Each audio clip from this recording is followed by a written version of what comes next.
The outcome of a Supreme Court battle that pits Scotland against England and an aristocrat against his estranged wife may have significant implications for divorcing couples, lawyers say. Charles Villiers and Emma Villiers, who lived near Dumbarton and separated after 18 years of marriage, are divorcing in Scotland. But they disagree over whether their fight over money should be heard in an English or Scottish court. Mr. Villiers, 56, argues that because divorce proceedings are taking place in Scotland, any fight over money should also take place in Scotland. His estranged wife, who now lives in England, disagrees. 5 Supreme Court justices yesterday began hearing the latest round of the dispute at a session of the Supreme Court in London that will last 2 days. Justices are not expected to deliver a ruling until next year. According to the Daily Telegraph, Michael Horton, representing Mr. Villiers, suggested in court that it would spark chaos if English judges were to decide upon Scottish divorce cases.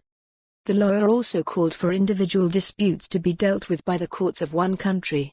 Legal experts, meanwhile, argue that the justices are being asked to grapple with issues relating to forum shopping and divorce tourism. They insist that the case could have far-reaching legal implications.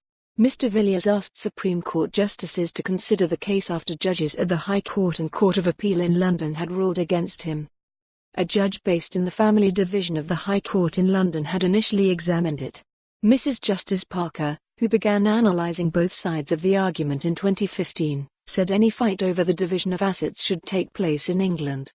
Moreover, in 2018, 3 Court of Appeal judges in London upheld this decision and dismissed an appeal by Mr. Villiers. They also held that divorce proceedings in Scotland and a money fight in England were not related actions.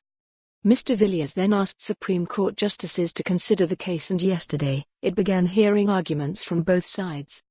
They are expected to publish a ruling next year. Courts have previously been told that the couple had spent almost all of their married life in Scotland and, after 17 years together, they separated in 2012. Mr. Villiers had stayed in the family home, Milton House, in Dumbarton, after the separation. Mrs. Villiers came south to England and lived near Oxford, then in London, where she made a claim in the High Court.